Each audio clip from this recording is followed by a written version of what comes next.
Mesdames, Messieurs, vous êtes là, comme tous les soirs, à partir de 19 h, pour prendre en marche votre chaîne préférée, mais surtout votre émission préférée, Le Grand Talk. Hier, on a parlé un tout petit peu d'économie.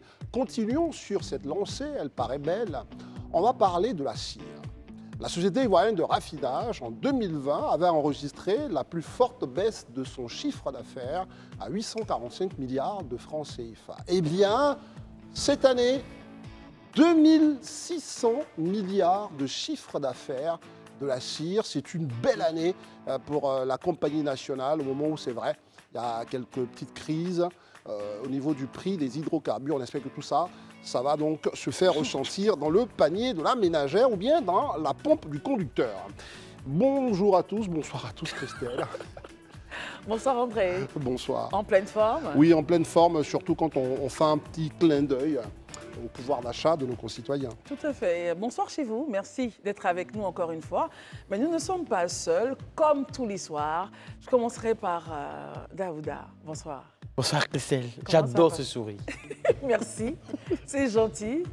Cravate marron, on n'est pas très habitué de te voir avec cela. Ben ouais. Mais c'est joli, ça a son charme. Je voulais en fait faire Un mariage avec André. Ouais, avec voilà. André, oui. Mais C'est c'est un bien, c'est kaki, bien fait. un peu comme moi.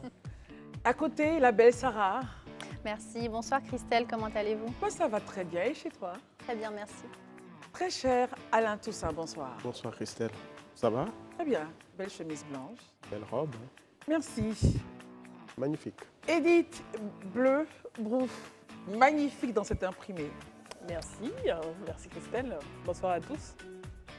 Et puis le salut, le bonsoir que tout le monde attend, c'est Élisée Boloubeux parce qu'il a une particularité. Élisée Boloubeux, bonsoir. Bonsoir Christelle, bonsoir André, bonsoir chers amis, bonsoir chers téléspectateurs. Bonsoir à vous tous, les amis. Merci de vous rendre disponible pour nos très chers téléspectateurs qui se préparent justement à entendre vos analyses sur les points inscrits à notre ordre du jour. Merci de vous installer.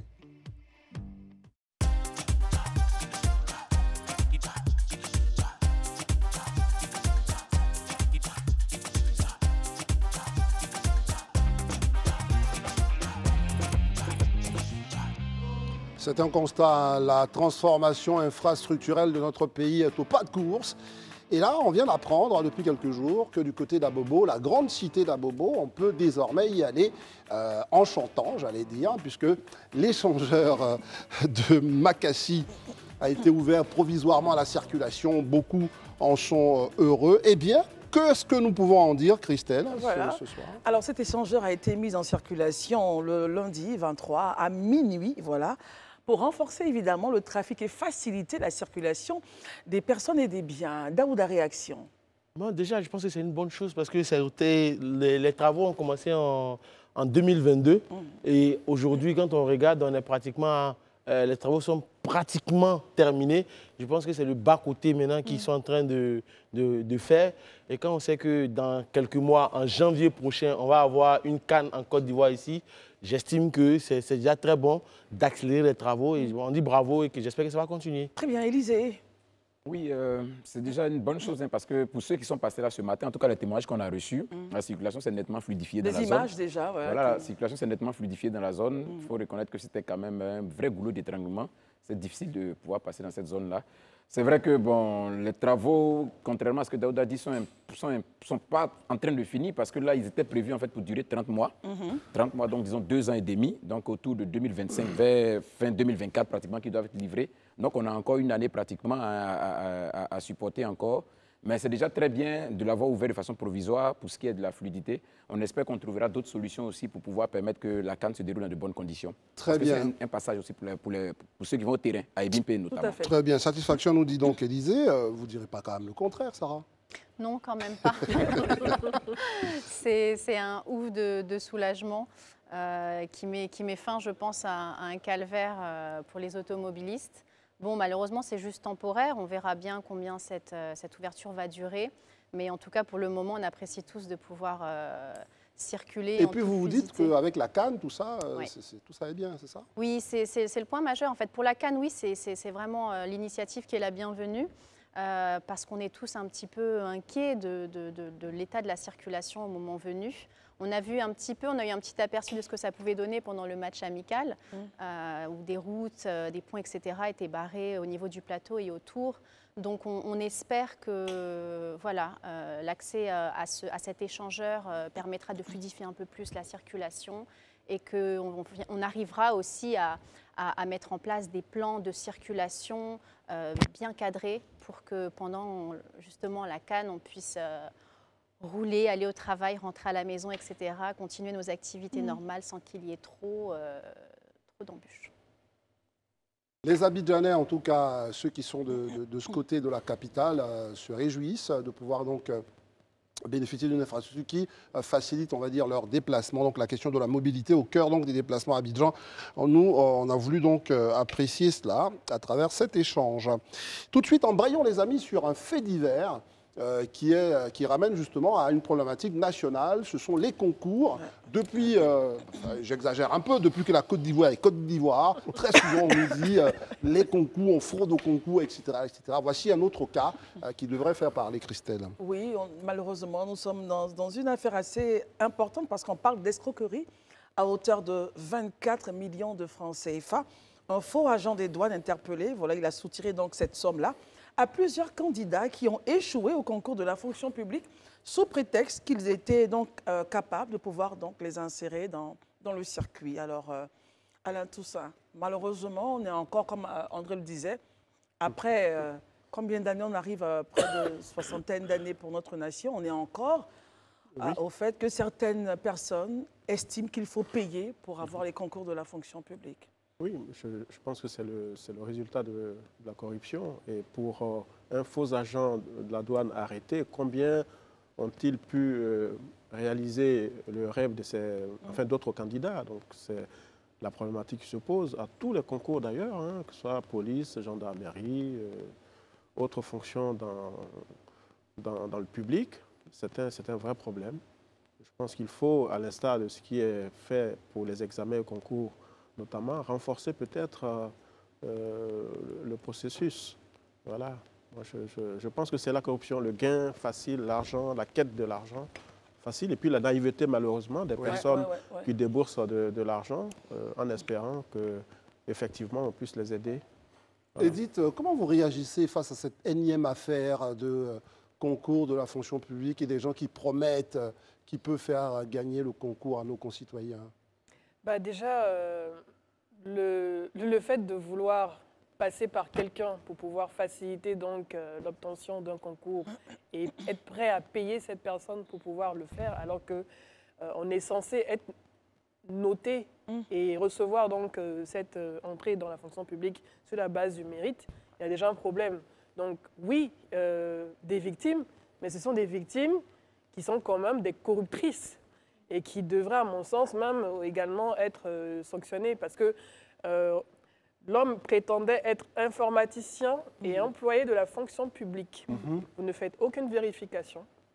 Vous ce qu'on appelle KYC. Oui, parce qu'ils veulent utiliser voilà, détourner. Voilà, c'est ce que Alain disait. Donc, la facilité, la recherche de la facilité, on ne fait aucune vérification et on se jette tout de suite et on est prêt à jeter, à claquer de l'argent parce qu'on veut absolument entrer dans la fonction publique sur cette base. Malheureusement, c'est une gangrène. Autant on lutte contre le fléau de la drogue, autant la corruption est un mal qui continue de gangréner la société ivoirienne. Alors, Daouda, justement, depuis l'arrivée de Madame la ministre d'État à la tête de la fonction publique, elle a mis un dispositif différent qui est peut-être inconnu des populations, qui les pousse toujours à avoir la main facile pour entrer à la fonction publique. Il y a bien un dispositif qu'elle a positionné, n'est-ce pas? Effectivement, il y a bien un dispositif qui a été mis en place. Mais moi, je trouve dommage qu'aujourd'hui encore des gens se fassent gruger. Parce qu'à chaque lancement des examens et concours de la fonction publique, il y a tout un système qui est mis en place, de sorte à ce que les gens ne se fassent pas gruger. Mais malheureusement, eux-mêmes, ils ne vont pas à l'information pour chercher à avoir la bonne information. Ce qui se passe, c'est que généralement, quand les concours sont lancés, on te dit tu dois juste venir avec ta carte nationale d'identité, ton diplôme, et quand tu t'inscris, tu payes les 23 000, c'est tout. Et tu vas passer les concours. Deuxième chose qui a été mise en place en termes de réforme, c'est que sur le site, lorsque tu t'inscris, automatiquement, tu as accès aux cours qui vont être utilisés durant le concours. Malheureusement, les gens ne le font pas, ils vont voir d'autres personnes. Et ce qui se passe en dernier ressort, c'est que généralement, les gens de la fonction publique, même, généralement, ne sont même pas au courant de ce qui se passe dehors. Parce que les gens ne savent pas que le système informatique même est géré par une entreprise tierce qui s'appelle la SONEC. Donc, c'était pas le cas avant. Ce qui n'était pas le cas avant, en fait. En fait, les gens n'ont pas envie de se fatiguer. Ils n'ont pas envie de se fatiguer. Parce que tout le process que tu viens de citer, il est simple. 23 000 francs, la copie de son diplôme, la pièce d'identité, aller sur le site pour voir les cours sur lesquels vous allez travailler pour pouvoir passer le concours. Bien sûr, hein. C'est simple, mais la personne, elle veut absolument avoir ce concours. Donc, elle est prête à débourser de l'argent. Et elle est prête à corrompre. Daouda, pour permettre à Daouda, parce que c'est lui qui avait la parole, on va lui permettre de terminer. Est-ce qu'au fond, quand vous présentez tout ça, c'est bien beau, est-ce qu'au fond, ça ne pose pas un problème de confiance? Parce que ça ne veut pas dire, ça veut juste dire que nos concitoyens n'ont pas totalement confiance en ce système, parce qu'ils ne croient pas que ceux qui ont obtenu le concours l'ont obtenu de façon clean. Parce qu'il y a un travail aussi à faire. Non, mais effectivement, je pense que à leur griffe, à leur décharge, peut-être ce système a pu peut-être exister avant.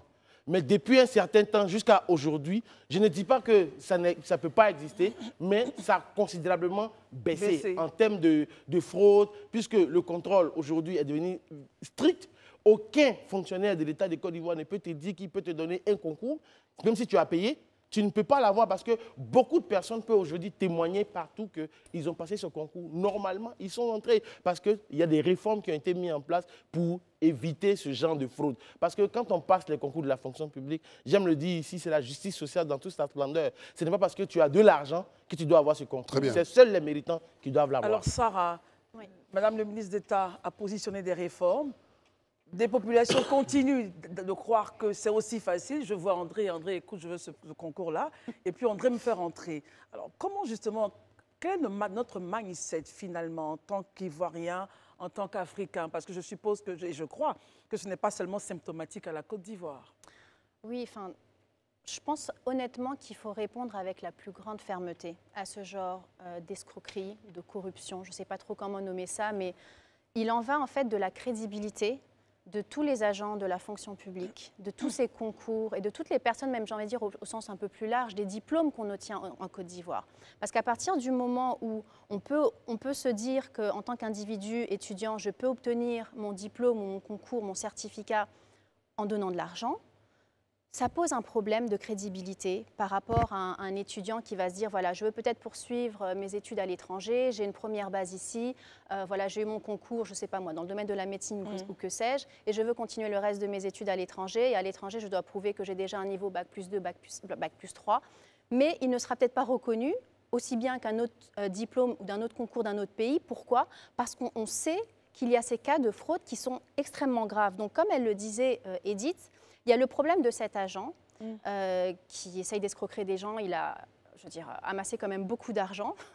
Et je n'ai pas l'impression qu'il est seul parce qu'il a quand même eu une tenue. Un réseau il y a forcément un réseau parce qu'il avait pas mal de bagages, etc. pour prouver qu'il appartenait à une administration.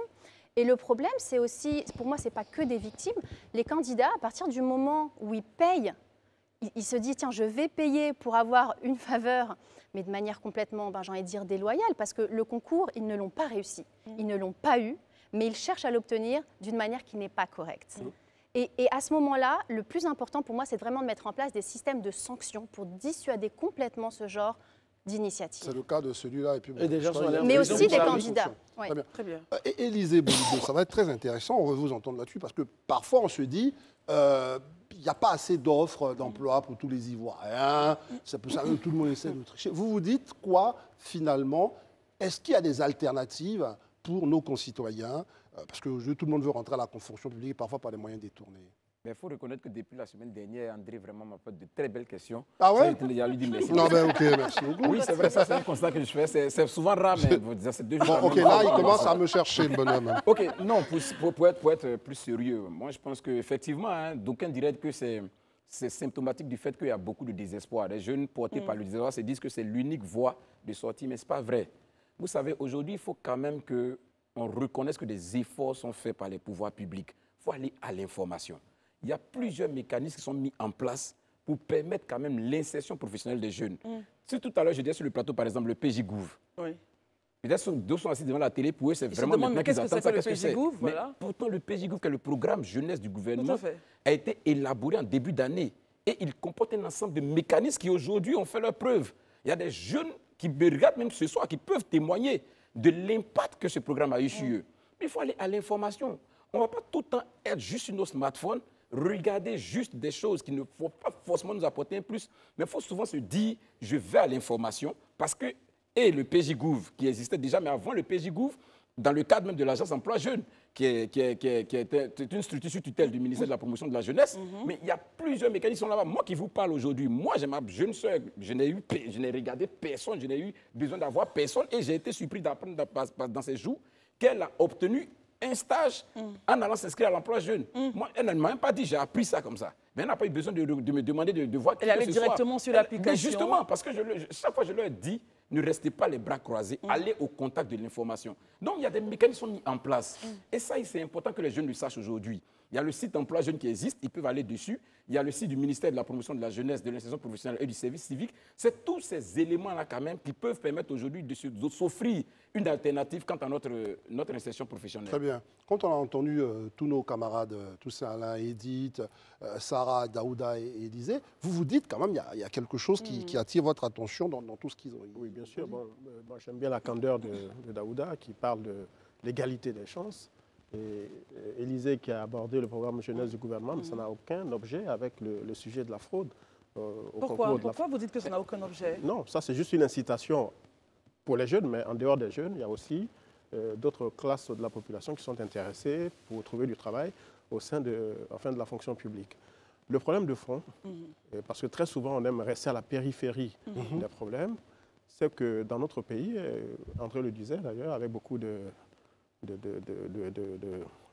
pertinence, d'humour, mais les passe-droits, où on a des ministres, des autorités d'un certain niveau, je ne pense pas que ça ait beaucoup changé depuis 60 ans, qui font des listes pour l'école des gendarmeries, pour la douane, pour d'autres emplois de la fonction publique, etc. Donc il faut parler de cela aussi. Voilà, c'est ce qu'on dit régulièrement. Non, ce que vous dites, mais je pense que... Attendez, on va permettre d'abord à Élisée d'avoir un face-à-face avec Toussaint. Oui, ce que vous dites quand même c'est assez fort et assez grave. Non, mais c'est la réalité. Si vous dites que des ministres ont des passe-droits, ça veut dire quoi? Oui, des ministres, des élus, de la nation, etc. Ils donnent des listes. Il y a une forme de... Oui, mais ce n'est pas nouveau. En tout cas, moi, j'ai déjà lu dans pas mal de journaux et je pense que les témoignages et les exemples surabondent. Donc, quand on veut l'équité, l'égalité, la justice sociale, il y a tout un tas de pratiques auxquelles il faut tourner le dos. Très bien. Parce qu'on ne va pas vouloir demander aux uns d'être exemplaires quand d'autres participent à une sorte de braquage des emplois de la fonction publique. Wow. Très bien. Permettez à Élisée de réagir. Élisée. Oui, mais je suis surpris quand Alain me dit que, pas par rapport à son développement, mais quand il me dit que ce qu'on a dit n'avait rien à voir avec le sujet qu'on évoque. Mais je suis totalement surpris. Parce que ce qu'il est en train d'évoquer là, c'est la corruption. Mais pourquoi les gens peuvent avoir l'envie d'aller corrompre? Parce que justement, quelque part, ils se disent qu'ils n'ont pas d'espoir. Ils se disent que voilà la voie qui s'offre à eux pour espérer eux aussi s'offrir une situation. Donc moi je leur dis que non, ce n'est pas l'unique voie, qu'il y a des possibilités aujourd'hui, qu'il y a des mécanismes qui sont mis en place pour permettre quand même de pouvoir s'offrir un avenir. Donc je ne suis pas hors du sujet. On va revenir sur vous. Daouda, pour réagir encore au propos d'Alain. Pour réagir au propos d'André, Alain, je trouve que Alain, il ne faut pas être aussi défaitiste qu'à ce point. Comme je le disais tantôt, peut-être que les histoires de payer des concours, la corruption, il dit que ça viendrait de là-haut. C'est selon lui. Je ne pense pas qu'il a des preuves. Mais je vais dire aujourd'hui, si certains ministres... Vous savez bien que c'est la réalité. Vous êtes en Côte d'Ivoire, vous le savez très bien. Ben bon, je ne regarde pas dans la même boule de cristal que vous, monsieur Alain. Non, ce n'est pas une boule de cristal. Non, sérieusement, parce que moi, je n'ai pas les preuves de cela. Mais ce que je vais juste dire... Arrêtez de vouloir... Non, ce n'est pas arrêter de vouloir. Cacher des faits. Non, ce n'est pas arrêter de vouloir. Mais monsieur Alain, le vrai problème aujourd'hui, quand des gens se mettent à la tâche pour aujourd'hui travailler de sorte à éliminer, extirper et gangréner tous ces systèmes qui gangrènent nos sociétés, il faut l'encourager. Il ne faut pas être toujours rabat-joie, monsieur Alain. Non. J'encourage, mais je dis il ne faut pas qu'il y ait un double standard. Là où on serait fort avec les faibles, on est faible avec les puissants. Et que les règles soient les mêmes pour tous et que ceux qui doivent donner l'exemple donnent l'exemple en tournant le dos à ces pratiques de corruption qui font qu'aujourd'hui, on a un cousin, un neveu, une nièce, etc., dans la fonction publique parce que simplement la personne, non seulement n'a pas passé le concours ou a fait mine de passer le concours, mais son nom, au final, se trouve sur la liste. En fait, je pense que c'est une réalité. Vous demandez à n'importe quel Ivoirien, il pourra témoigner. Edith, réaction. Je vais essayer d'élargir un peu le champ de réflexion. au civisme.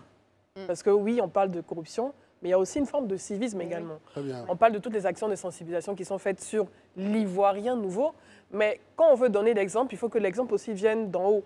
Vous êtes d'accord avec Alain? Je me rapproche d'Alain. Il faut être sur fort ce avec point. les forts. Exactement. Il faut que ça soit horizontal de toute façon. Et quand on prend le cas, par exemple, là, hier soir, il y a eu un véhicule d'un ministère donc, qui a pris la route en sens inverse. Bon, on est habitué à voir ça en général aux heures de pointe.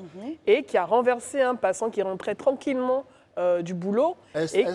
Non, là un cas isolé. Enfin, non, ce n'est. Je veux dire, l'accident, oui, peut-être un cas isolé, mais c'est ce qui arrive régulièrement, qu'on a l'habitude de voir déjà la vitesse et en plus rouler en sens inverse. Quand on demande aux citoyens, eux, d'être réglo, de respecter le code de la route, on demande à chacun d'entre nous de faire le maximum pour être en règle avec les autorités, avec la justice, mais il faut que ça soit pareil partout. Lorsqu'il y a des malversations ou il y a des fonds qui sont détournés et que des personnes dans certaines directions d'établissements publics nationaux sont mis de côté pour ces actions, il faut qu'on puisse avoir le résultat des audits, par exemple. Donc, quand vous voyez des citoyens qui regardent tout ça et qui se débattent au quotidien pour vivre, et pour lesquels, par exemple, ils ont un enfant ou un aîné, un fils aîné ou une fille aînée, qui a l'espoir de leur famille, oui, c'est condamnable, c'est extrêmement condamnable ce qu'ils font.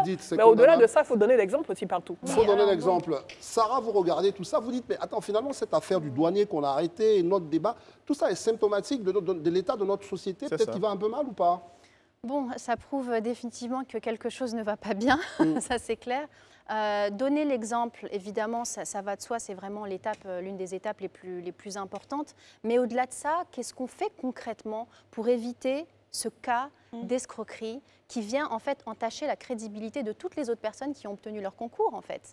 Parce qu'on peut se poser la question de se dire aujourd'hui, oui, mais est-ce qu'il n'y a pas eu d'autres cas qui n'ont pas été identifiés, etc. Donc qu'est-ce qu'on fait concrètement aujourd'hui en mettant voilà, nos différences politiques, etc. Tout simplement, Sarah, est-ce qu'on aurait eu ce cas-là si ces personnes-là avaient obtenu le concours? Mais parce que justement, on est à la plaine parce qu'elles ont échoué. Exactement. Et peut-être aussi qu'une personne a lancé l'alerte parce qu'elle cherchait à retrouver son argent, récupérer son argent. Donc c'est peut-être les candidats même qui ont dénoncé l'approche. Donc je pense qu'il y a un vrai travail de fond pour décortiquer tout ce système, s'il existe, je ne veux pas, comme dit Daouda, on ne peut pas voir dans une boule de cristal, mais on sait, en tout cas, on a la preuve qu'il y a des problèmes et on se doit de les régler dans le fond. On a 30 secondes chacun pour... Bon, les concours, mais il y a aussi le même sujet qui se pose pour les affectations. Et je pense que vous avez dû en entendre parler, M. Daouda. Ceux qui sont, par exemple, affectés comme infirmiers ou infirmières à l'intérieur du pays, qui vont payer une réaffectation à Abidjan, par exemple. Ça, vous avez déjà entendu parler? J'ai déjà entendu parler de ça, mais je vais dire... Mais ça participe du même principe. L'égalité, l'équité, la justice sociale, il n'y a pas le lundi ou un dimanche pour l'une ou l'autre. Voilà, c'est une question de principe. Il faut que l'État soit... Oui, c'est évidemment passionnant. Oui, je comprends bien. Je comprends très bien ce que vous dites, mais oui, bien évidemment, mais je vais dire aujourd'hui... Il faut être très court, Daouda. Oui, mais si vous parlez avec moi, je ne peux pas être court, monsieur. Soyez court, Daouda, mais voyons... Non, ce que je veux dire, au-delà de tout ce que vous êtes en train de venir de dire, tout n'est pas faux, mais quand il y a des efforts qui sont faits, il faut pouvoir les reconnaître. Parce qu'aujourd'hui, il y a des efforts qui ont été faits pour restreindre, pour annihiler ces cas de fraude. Ça commence toujours quelque part et ça, c'est important. Et je salue ces efforts qui sont faits parce que même à petite échelle, quand je prends les examens à grand tirage, il y a des cas de tricherie qui sont dénoncés. Bien sûr. Et les tricheurs également sont sanctionnés. Et je pense que c'est important de plus en plus que les fautifs soient sanctionnés et qu'on montre leur visage aussi. Parce que du moment où vous êtes sur ce sujet, s'il vous plaît. D'accord. Moi, je retiens juste dans l'intervention d'Alain ce qu'il a dit tout à l'heure, que c'est des choses qui existent en Côte d'Ivoire depuis des lustres, donc depuis les différents régimes qui se sont succédés, ces histoires de listes et autres, tout ça ont toujours existé. C'est pourquoi, justement, moi, je dis que faut dire aux jeunes. Parce que ce n'est pas qu'on arrivera à annuler la question des listes, c'est l'objectif, c'est ce que nous tous on veut. Mais on peut la réduire. On peut la réduire en permettant déjà aux jeunes d'avoir une autre sphère de compréhension, de réflexion, notre mindset. C'est-à-dire ne pas toujours être en train d'attendre d'être inscrit sur une liste, mais aller au contact de quelques projets et quelques programmes qui existent, qui peuvent, de par leur existence là, véritablement leur offrir une opportunité d'avenir. Et c'est ce message que je veux vraiment laisser aux jeunes en fait. Merci Élisée, c'est Edith qui l'a dit. Tout ça ramène à la question du civisme, une sorte donc finalement d'attachement à l'égalité dans son propre pays. Et il faut que tous nous nous y employions. Et merci en tout cas de ces contributions, les amis. Mais les sujets, et parfois, il faut qu'on le dise, ceux qui sont censés nous pousser, nous accompagner sur ces chemins, ce sont les politiques. Et parmi eux, il y a le PPACI, parmi les politiques qui cherchent à revenir au pouvoir. Et donc, ils seront amenés demain à réagir sur ces questions-là. Alors, le PPACI, à propos de lui, dans la grande actu, nous dit quoi? Nous dit, écoutez, nous, au niveau de l'organisation du parti, on va tout chambouler. Parce que finalement, beaucoup, semble-t-il, n'ont pas bien travaillé.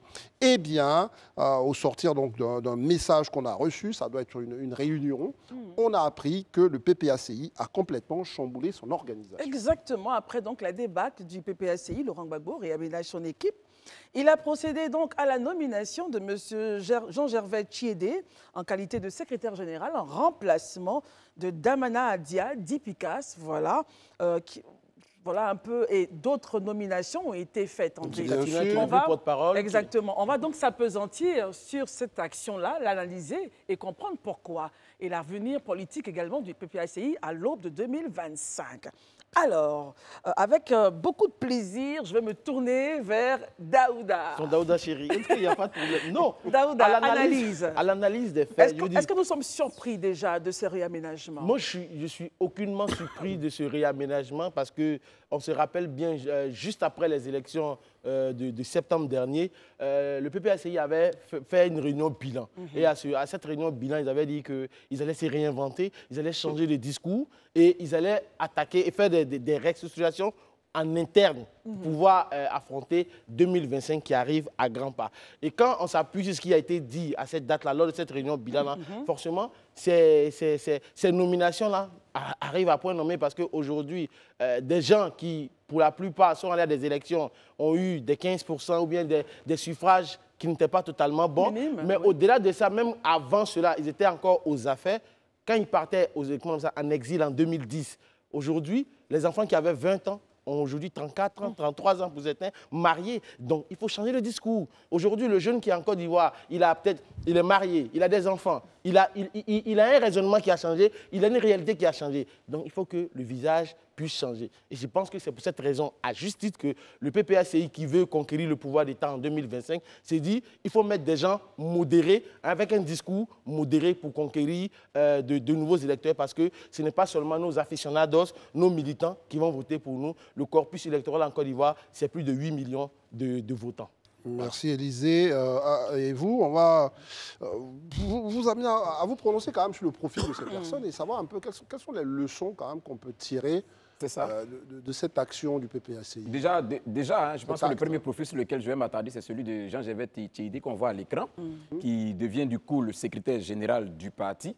Je crois que pour ceux qui suivent quand même le PPACI, Jean-Gervais Chiédé, c'est, je dirais, l'une des voix les plus sobres, les plus mesurées et les moins incisives, en tout cas, du PPACI.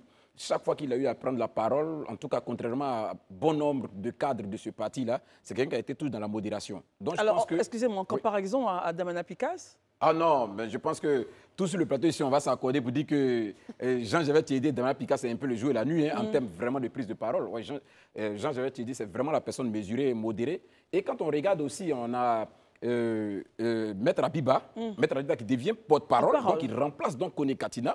On sait que très souvent aussi les prises de parole Koné Katina n'ont pas été aussi les plus tendres envers et le régime et la société de façon générale.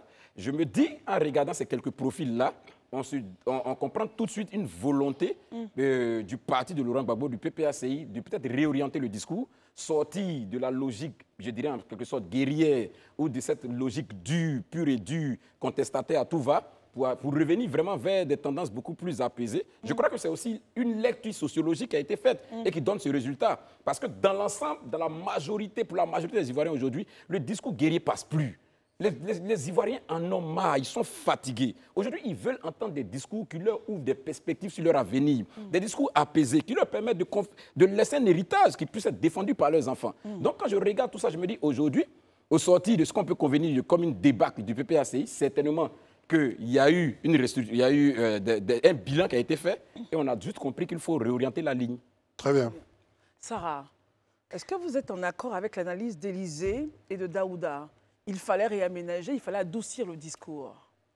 Oui, je pense bien en fait qu'on est même globalement dans une dynamique de réaménagement et de restructuration au sein de quasiment tous les partis politiques aujourd'hui, suite justement aux élections locales et régionales. Dans le but, je pense, de préparer 2025. Donc on est vraiment dans cette perspective-là. Le FPI s'est réuni par exemple hier. Le PDCI, c'est le 16 décembre. On sait qu'ils organisent aussi leur congrès pour élire leur nouveau président. On avait d'ailleurs ici sur le plateau reçu un membre du parti qui nous disait que voilà, il y avait 3 candidats potentiels. Il avait même partagé un petit peu son choix favori, qui est de Tidjane Thiam prochainement. Et on peut, je pense, aussi imaginer pour le coup des alliances nouvelles, des alliances fortes, nouvelles qui pourraient… En perspective. En perspective, exactement. On est dans cette dynamique, je pense, aujourd'hui. Très bien. Tout ça, Alain. Alors, le PPACI, 1 an pratiquement après son existence, opère un changement qui est quand même majeur, changement des principaux dirigeants, même s'ils restent toujours dans l'appareil du parti. Mais est-ce que cela augure enfin j'allais dire, des conclusions assez positives de cette première année d'exercice? Oui, je pense que c'est une réponse aussi à la faiblesse structurelle déjà du parti.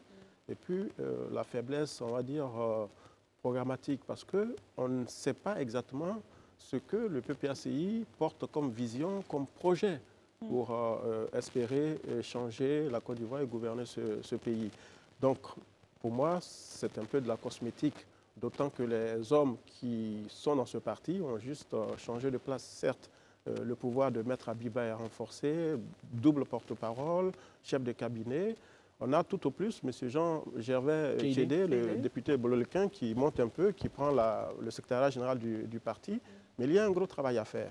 Dans les années 90, quand on parlait du FPI, créé par Laurent Gbagbo et d'autres, c'était un parti qui évoquait, qui inspirait un certain nombre, qui portait un certain nombre d'idées. Et qui avait même tout autour de lui des intellectuels qui l'accompagnaient. Or, aujourd'hui, il me semble un peu difficile de trouver sur la place publique des intellectuels ou des syndicalistes qui se réclament ouvertement, publiquement du PPACI. Donc, il y a un travail en profondeur à faire et je pense que c'est sans doute le début de ce travail-là qui est entamé, mais je pense qu'il y a 2 faiblesses. L'organisation de ce parti, donc les hommes, les femmes qui peuvent le faire avancer, et puis surtout la faiblesse programmatique à laquelle il faut rapidement répondre. Mais en même temps, Alain, est-ce que vous êtes d'accord sur le fait qu'avec la montée de ces nouvelles personnes-là, on a un nouveau narratif? Ben, forcément, le narratif va changer parce que ceux qui avaient été mis en responsabilité ont montré qu'ils n'étaient pas toujours dans la ligne de Laurent Gbagbo, qui n'est pas forcément l'extrémiste le plus connu du pays. Quand on a un Damana Picasse ou un Kone Katina dont le discours était un discours de critique permanente du gouvernement, dans le déniement permanent, à nier même les efforts qui sont faits, ne serait-ce qu'au niveau de la cohésion sociale et de la réconciliation nationale, ou même sur les résultats économiques obtenus par le gouvernement, je me dis qu'il y a un problème. Tout cela ne ressemblait pas à Laurent Gbagbo, donc je pense qu'il a pris ses responsabilités, et eux-mêmes qui ont quand même essuyé des victoires, enfin des défaites, des revers électoraux, auraient dû déposer leur démission au lendemain de l'élection. On va permettre à Edith de réagir là-dessus. Bah, je rejoins totalement mes collègues sur les différents points qu'ils ont abordés et surtout sur le choix de profil, on va dire, plus modéré, avec un langage plus calme. Je mets ça entre guillemets. Et n'oublions pas aussi le choix de Danon Djedje, donc pour remplacer, très modéré aussi. Exactement, qui est très modéré, extra. Il était ministre de la Réconciliation. Exactement, et qui va porter aussi le parti en étant le président exécutif du PPACI. Je pense que la secousse sismique qui a été provoquée par l'échec pendant les élections municipales et régionales a permis d'avoir ce renouveau au sein de l'organisation du parti. On attend de voir ce que ça va donner sur les prises de parole, sur les sorties officielles concernant l'actualité socio-politique du pays. Oui. Et on reste à l'écoute. Voilà. Merci Edith. Ça, c'est vraiment rapide. Vous allez voir, ça doit être en 30 secondes. Qui sont les gagnants selon vous? Gagnants, perdants de cette opération? Maître Abiba, Jean-Gervais Tchédé et… Danon Djedje. Non, Stéphane Kipré. Stéphane Kipré. Selon vous, gagnant, perdant. Ouais. Damana Picasse, Justin Kodé Katina. Justin Kodé Katina. Les grands perdants. Et Hubert Oulaye aussi. Hubert Oulaye, grand perdant. C'est les mêmes trois que Élisée Boucher. Pareil. Pareil. Sarah, un mot, vous dites non, c'est le PPACI qui a gagné, peut-être. Juste pour les contredire. Eh bien, nous allons recevoir donc Élise Kwavoigui, c'est une experte en communication. Elle nous vient de la Guinée, mais elle est avec nous pour que nous parlions un peu du dialogue des peuples, parce qu'elle organisait un événement du côté donc de la Guinée. Mais depuis un moment, cet événement est en train de, on va dire, parcourir un peu notre sous-région. Et nous avons voulu la recevoir pour savoir justement pourquoi et quels sont les tenants de ce type donc d'action. Bonjour. Bonjour. Bonjour à tous les téléspectateurs de Live TV. Bonsoir, Madame Élise Kwavoigui. C'est très beau, Kwavoigui. Merci. C'est Koivogi. Koivogi. Oui, au lieu de Kwavoigui. Oh, d'accord. c'est magnifique encore. Encore plus. Hein. Élise Koivogi. Oh, this is beautiful. Koivogi. Merci. Okay. Alors, vous avez initié le Katala. Oui. Katala, vous étiez au Sénégal pour la dernière édition. Oui. Là, pour cette édition-ci, vous êtes en Côte d'Ivoire. Déjà, présentez-nous le Katala Festival. Qu'est-ce que c'est? Alors, le Katala, c'est un jargon de chez nous qui désigne les personnes travailleuses, les personnes dégourdies, pour dire modèle de réussite. C'était une façon originale de nommer les modèles de réussite. Okay. On l'a initié pour montrer à la jeunesse guinéenne qui avait tendance à penser, à associer la réussite qu'à la célébrité ou à la possession de fortune. Alors le Katala fait l'exercice chaque année de montrer des modèles de réussite, de l'informel au formel, du privé au public, pour leur démontrer que la réussite, c'est pas que ça. La réussite, c'est cette vendeuse de feuilles qui va vendre dans un marché de Coloma pendant 20 ans. Au bout de 20 ans, qui a tous ses enfants scolarisés, qui a sa petite maison bâtie. Pour nous, c'est un exemple de réussite qui donne espoir à cette jeunesse, à ces jeunes filles qui n'ont pas la chance d'aller à l'école, qui ne disent pas qu'on est condamné à l'échec. La réussite, c'est ce jeune qui vient avec son MBA, qui accepte d'intégrer très bas un stage non rémunéré ou peu rémunéré, qui gravit les échelons, qui atteint le top management. Donc ça, c'est le Katala. Et au bout de 5 ans, ça marche. La mayonnaise a pris, les jeunes commencent à comprendre parce qu'ils sont suffisamment connectés au Katala. On s'est dit, la Guinée, ce n'est pas que les Guinéens de la Guinée. La Guinée, c'est la somme de des efforts de tous ses fils, où qu'ils soient. Alors, on a décidé, depuis l'année passée, d'aller vers les Guinéens de l'extérieur pour leur reconforter, les faire comprendre qu'on vous voit, ce que vous faites est remarquable. Très bien. Voilà. Sur ça, donc on voit les Guinéens et vous voulez mettre en évidence leur rapport. Alors, est-ce qu'aujourd'hui, ces Guinéens-là qui sont hors, qui sont soit au Sénégal et aujourd'hui en Côte d'Ivoire, quel regard finalement les Guinéens qui sont en Guinée portent sur la diaspora? Qu'est-ce qu'ils disent par rapport à leur contribution, on va dire, à l'image de la Guinée? Bon, le regard qu'on a tout de suite, c'est que l'apport de la diaspora n'est pas du tout négligeable, parce que qu'elle soit économique ou en termes de partage d'expérience, ça a de l'impact. Parce qu'un Guinéen qui vient faire ses études à Abidjan, qui fait 5 ans, qui fait 10 ans, qui retourne, il vient avec de l'expérience. Il met cette expérience à la disposition de la nation.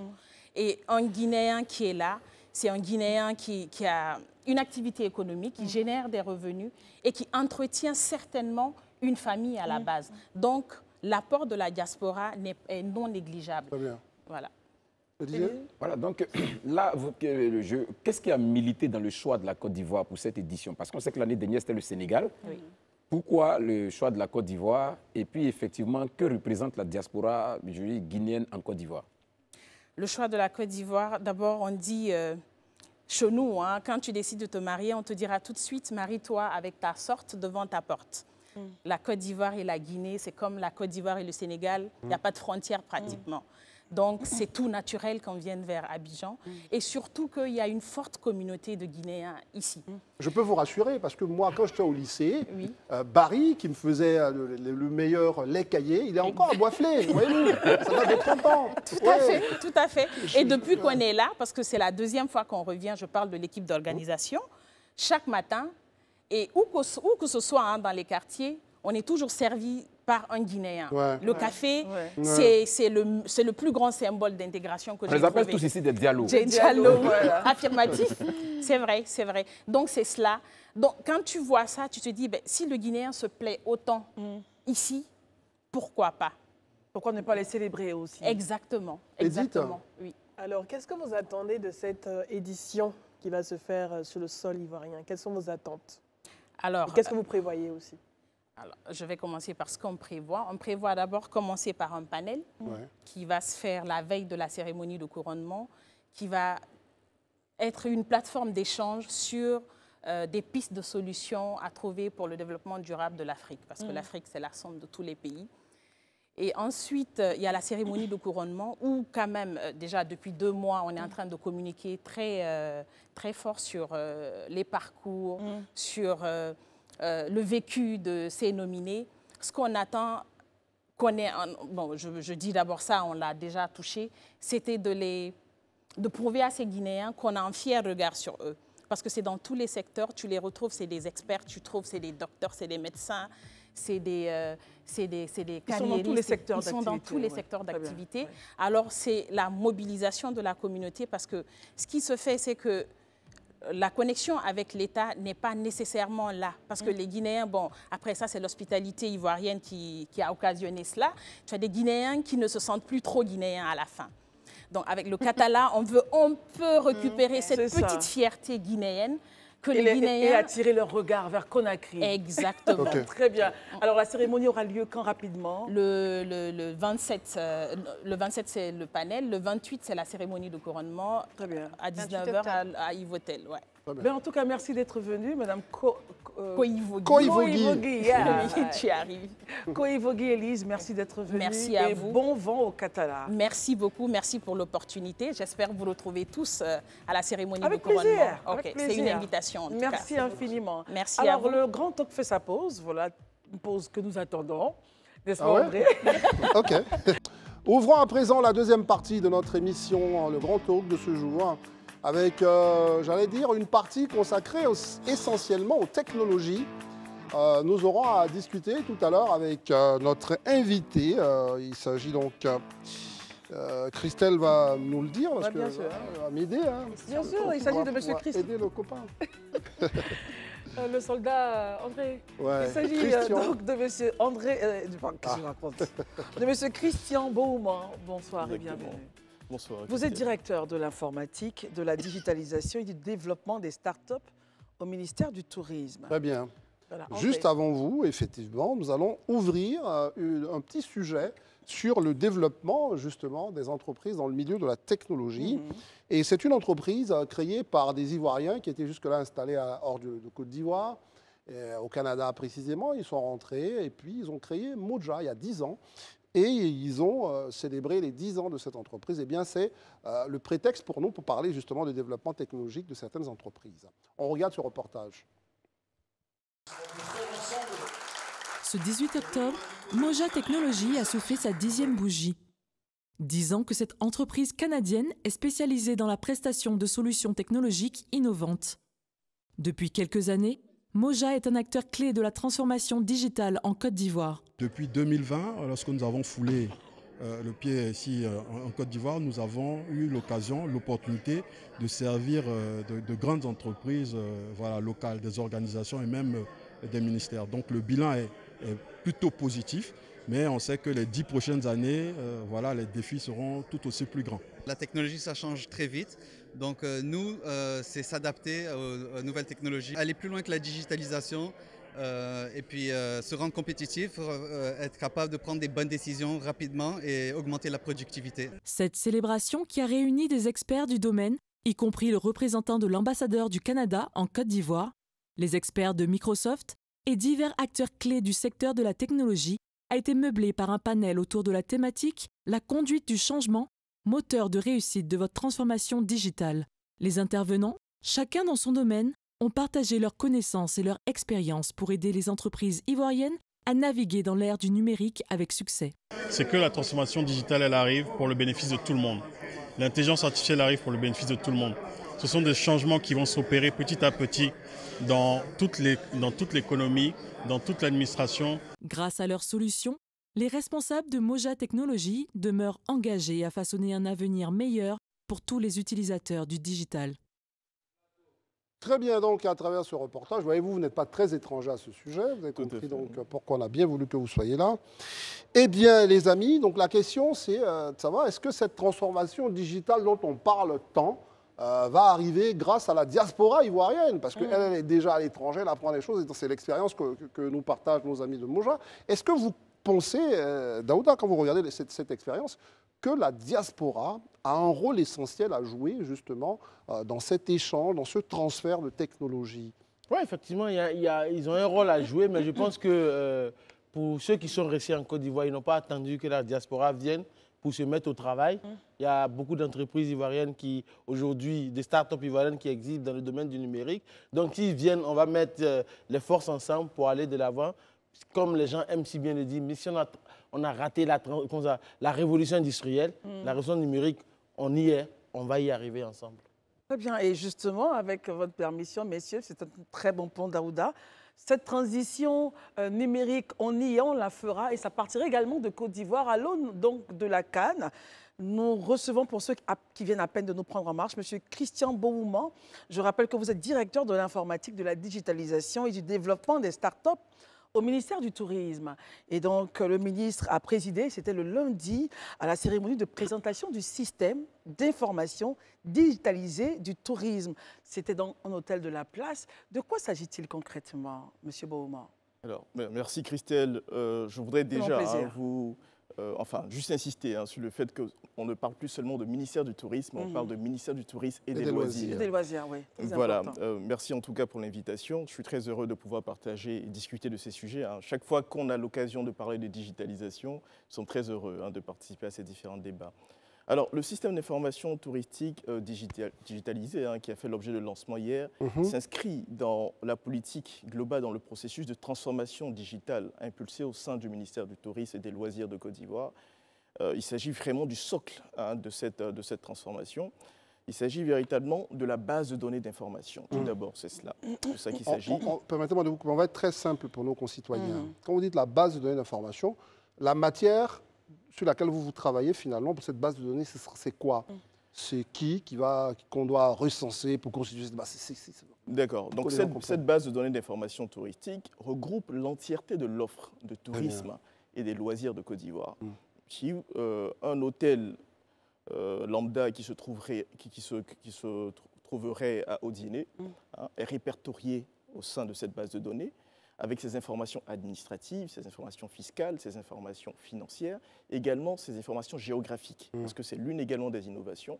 L'ensemble de cette offre-là est géolocalisé afin de pouvoir analyser ces données et tirer des leçons, des enseignements pour analyser au mieux comprendre notre secteur et l'adresser avec des décisions stratégiques beaucoup plus informées. Monsieur Bohouman, on sait très bien qu'au niveau des hôtels, il y a un répertoire, on les répertorie en fonction des étoiles. Quels sont les hôtels que vous répertoriez? 1 étoile, 2 étoiles, jusqu'à 5 étoiles? Est-ce que vous maîtrisez vraiment tout le vivier de l'hôtelier en Côte d'Ivoire? Complètement. Je parlais d'entièreté de l'offre. De l'entièreté de l'offre. Effectivement, il y a un vaste projet de classement des hôtels, des établissements hôteliers de la Côte d'Ivoire qui est en cours et qui a déjà permis de pouvoir classer un certain nombre d'établissements au niveau de 5 étoiles jusqu'à 1 étoile. Mais également, on a un grand vivier d'opérateurs hôteliers qui, ayant fait même l'objet de missions de classement, n'ont pas atteint 1 étoile, mais qui restent quand même recommandables. Également, ces opérateurs-là figurent dans la base de données parce que nous devons considérer l'entièreté de l'offre. Lorsqu'il s'agit de faire de la prospective, lorsqu'il s'agit de prendre des décisions en tant que décideur public pour le secteur, il y a besoin de considérer l'entièreté de cette offre-là, l'analyser au mieux afin de pouvoir prendre des décisions idoines pour son développement et pour la croissance du secteur du tourisme et des loisirs. Alors, vous parlez de l'entièreté de l'offre, donc je suppose que ce ne sont pas uniquement les hôtels, les réceptifs hôteliers, mais c'est tout ce qu'il y a autour. Est-ce que vous pouvez spécifier ce qu'il y a autour donc, de ces réceptifs hôteliers qui constituent l'entièreté de la base dont vous parlez? Alors, nous avons regroupé l'information en plusieurs catégories. Donc, nous avons les informations autour des établissements de tourisme. qui parle d'établissements de tourisme, parle de tout ce qui est établissement d'hébergement, de restauration, mais pas que, hein, également les agences de voyage, les agences de tourisme et tout ce type d'activités. Nous avons également les établissements de loisirs, parce que je le rappelais, hein, nous sommes le ministère du Tourisme et des loisirs. Donc tout ce que nous avons comme bar, nightclub, lounge, spa, vraiment une sous-catégorisation de ces établissements de loisirs sont également prises en compte, sont répertoriés, géolocalisés, caractérisés dans cette base de données d'information touristique. Mais nous ne sommes pas arrêtés à cela, parce que vous savez, pour mieux appréhender le secteur du tourisme et des loisirs, sinon l'offre touristique et des loisirs, il faut prendre en compte également tout ce qui est service utile. Parce que lorsque vous vous déplacez, vous allez dans une région, il est important de savoir, est-ce que vous avez des établissements de santé? Est-ce que vous avez des établissements de financiers qui sont présents, des stations-service? Toute cette information-là est vraiment nécessaire pour prendre des décisions idoines et adéquates pour le développement holistique, finalement, du secteur du tourisme. Parce qu'effectivement, ce que vous dites, c'est tout à fait vrai. Parce que si moi, je décide d'envoyer mes enfants, de partir avec mes enfants pour visiter une zone, j'aimerais savoir est-ce qu'il y a un hôpital à côté, quel type d'établissement, etc. Et est-ce que les métiers aussi, quand je parle de métiers, les guides touristiques, parce que on ne voit pas beaucoup, en tout cas quand on va dans les régions, c'est peut-être des personnes qu'on connaît, à qui on s'adresse, mais et les métiers autour donc des loisirs, vrais métiers, des professionnels. Des vrais métiers, des professionnels. Est-ce que les guides sont pris en compte? Non, exactement. Les guides touristiques font partie également de cette catégorie-là, qui sont recensés au sein de cette base de données d'information touristique, qui est appelée à être la base de données de référence du secteur du tourisme et des loisirs. Voilà. Sarah, réaction sur cette base de données? Justement, avec la Cannes qui approche, j'ai envie de dire que c'est le genre d'initiative qu'on attendait un peu. Est-ce que cette plateforme est déjà disponible ou sera en tout cas bientôt disponible au grand public, je ne sais pas, aux Ivoiriens, mais aussi aux étrangers qui viendront visiter le pays pour pouvoir justement trouver des adresses d'hôtels, de restaurants, comme vous le disiez, d'instituts hospitaliers? Est-ce que cette plateforme sera disponible rapidement aux particuliers? D'accord. Alors, donc, il faut savoir déjà que la plateforme est opérationnelle depuis le début du mois d'octobre. Nous avons seulement hier procédé au lancement officiel de la plateforme. Mais je le disais, elle constitue le socle de la transformation digitale en cours finalement au sein du ministère du Tourisme et des Loisirs. Mais en soi, il ne s'agit pas d'une plateforme commerciale accessible à l'ensemble des usagers, des consommateurs lambda. Cependant, elle constitue vraiment le jalon qui permettra de pouvoir développer de nombreuses autres initiatives, notamment en termes de e-administration et en partenariat avec le secteur privé, également de e-tourisme. Vous savez, les données sont la matière première de toute transition numérique. Bien sûr. Et le chef de l'État nous invitait, son Excellence, M. Alassane Ouattara, nous invitait, lors de son discours d'orientation, à l'occasion du premier Conseil des ministres, à accélérer le développement de l'économie numérique en tant que secteur transversal de la dynamisation de l'économie et la création des emplois. Donc le ministère du Tourisme et des Loisirs prend son bâton de pèlerin sous l'impulsion de M. le ministre Siandou Fofana pour justement s'inscrire dans la réalisation de cette vision du chef de l'État. Alors, pour nous, cette base de données-là, c'est le commencement, c'est le début, c'est le socle. C'est cette base-là qui va alimenter ces projets structurants qui sont déjà prévus, qui sont planifiés, déjà avec en perspective la Cannes, notamment pour la e-administration, donc c'est-à-dire toutes les relations que nous entretenons avec nos administrés pour la dématérialisation des processus d'enregistrement, de paiement de leurs différents. Donc, monsieur directeur Bouman, on va permettre à Élisée de vous poser quelques questions. Je lis dans mes notes que 641 opérateurs de l'écosystème touristique et ludique ont fait l'objet d'une mise en ligne. Je suis bien intéressé de savoir quels ont été les critères qui ont milité à ces choix de ces 22 000-là et éventuellement, si moi je suis un opérateur que je n'ai pas été approché et donc je ne suis pas sur la plateforme, quelles sont les dispositions à prendre pour pouvoir figurer sur cette plateforme? Alors donc, je le disais, nous avons considéré l'entièreté de l'offre, mais bien sûr, il ne s'agit pas de l'entièreté recensée jusqu'à ce jour parce que les travaux sont continus. C'est ça. Sont continus au niveau de nos différentes directions régionales, départementales. Des remontées d'informations sont faites de façon continue. Avec en perspective la Cannes, parce qu'on veut pouvoir avoir une plateforme qui est fin prête avant la fin de l'année. Nous avons mis un focus particulier sur les villes de la Cannes et celles en périphérie, parce que l'outil est installé dans notre stratégie de réponse. Je parle là du ministère du Tourisme et des Loisirs, par rapport à la gestion, à la planification des capacités d'hébergement et les capacités également de tout l'écosystème touristique dans le cadre de cette Cannes. on est tous sans ignorer que le ministère, enfin, notre écosystème sera en première ligne dans le cadre de la CAN, pour l'accueil, pour l'hébergement, la restauration, mais pour les loisirs également. Les tours opérateurs. Tout à fait, tout à fait. Donc il nous fallait justement avoir ce focus-là, particulier sur ces villes CAN. Donc il y a un menu spécial d'ailleurs qui a été dédié à ces villes CAN, mais on continue de collecter l'information sur le terrain, d'agréger ces informations, parce qu'il y a un gros travail qui est fait pour pouvoir qualifier, s'assurer que l'information qui est collectée est juste et complète, et avant de pouvoir l'inscrire et la rendre publique dans le système. Je pense qu'on parle vous parlez de la CAN, on parle de votre plateforme, mais finalement, j'aimerais vous poser une question concernant le réceptif hôtelier. Okay. Après le recensement que vous avez fait dans les villes de la CAN et les villes périphériques, est-ce qu'aujourd'hui, les Ivoiriens peuvent être rassurés que tout le monde pourra être bien logé? Parce qu'il y a des gens qui s'inquiètent encore. Alors, donc, je vous rassure, et je rassure également tous les téléspectateurs de Live TV, qu'effectivement, dans le cadre de la CAN, que ce soit les touristes étrangers, les visiteurs de la Côte d'Ivoire, mais également les populations ivoiriennes qui vont se déplacer de ville en ville, et pas uniquement dans les villes de la CAN, trouveront sur place les réceptifs hôteliers pour pouvoir les accueillir. Il y a également une grande poussée également de réceptifs alternatifs, donc des initiatives. Et d'ailleurs, je veux saluer le dynamisme des startups qui se mobilisent autour de ce projet pour également arriver avec des solutions qui contribuent à proposer de logements alternatifs, qui n'est pas le logement classique auquel on est habitué, y compris le logement sur l'habitant. Ce sont des initiatives qui sont portées, qui sont également mises sur la table pour pouvoir contribuer vraiment à s'assurer que l'ensemble des visiteurs seront bien logés. Mais je veux juste préciser le caractère stratégique d'un tel outil en termes d'outils de pilotage.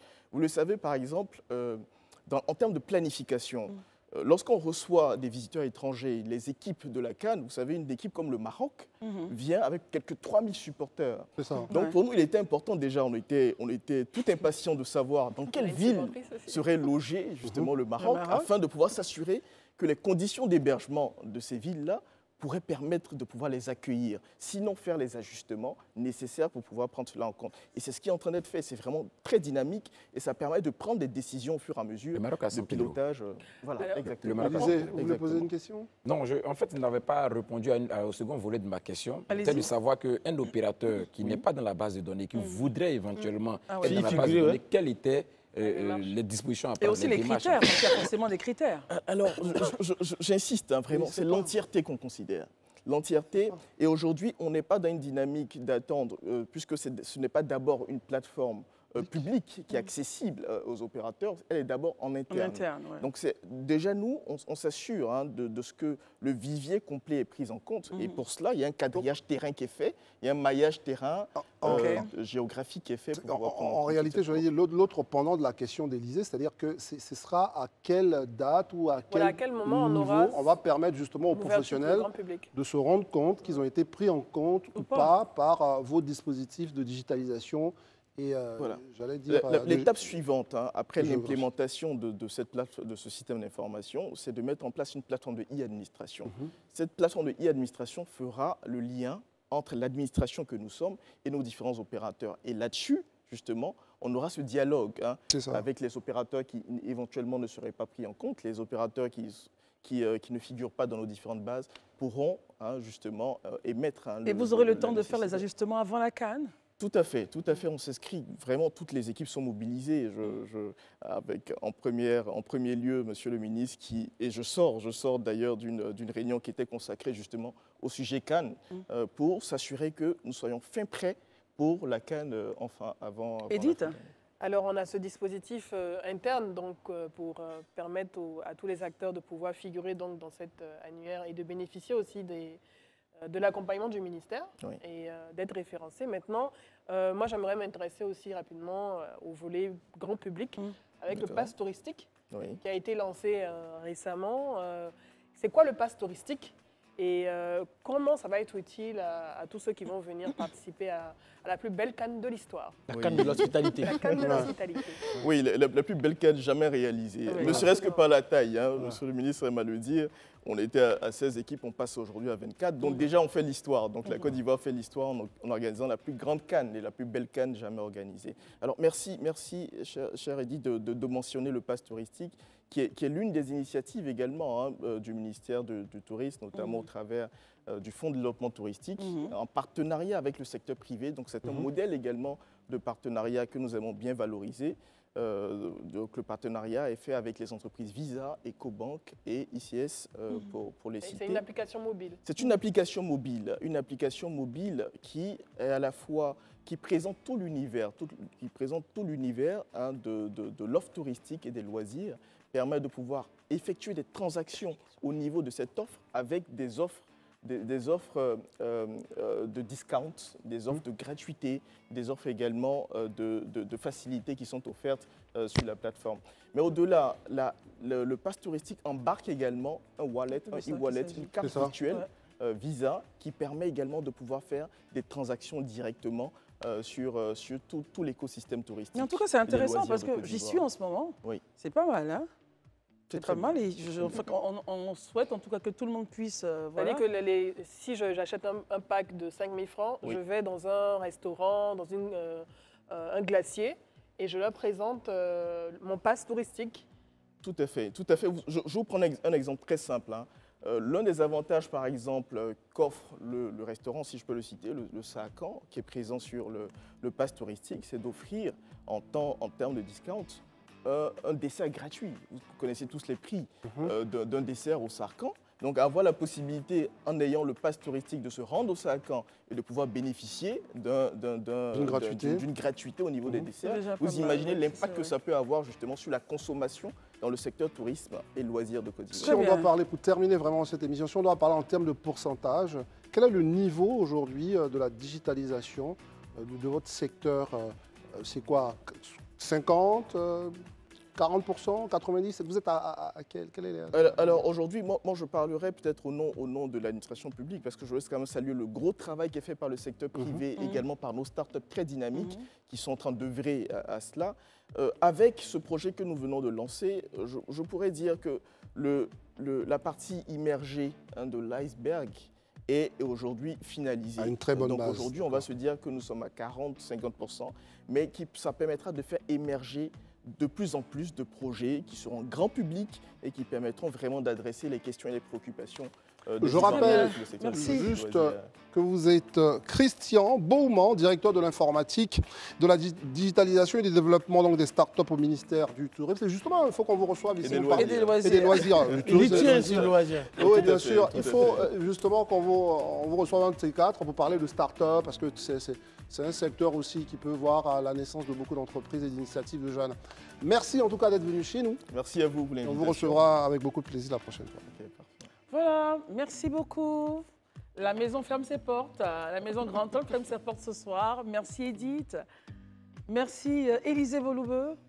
Élisée, merci. Merci Christelle. Sarah, merci. Merci, Daouda, merci. Toujours André, merci. Merci Christelle. On se retrouve donc demain pour une autre édition du Grand Talk. D'ici là, portez-vous bien. Les programmes continuent sur la FTV. N'oubliez pas tout à l'heure, qu'est-ce qu'il y a? Il y a Maquisard. Allez, à demain, Djenogara.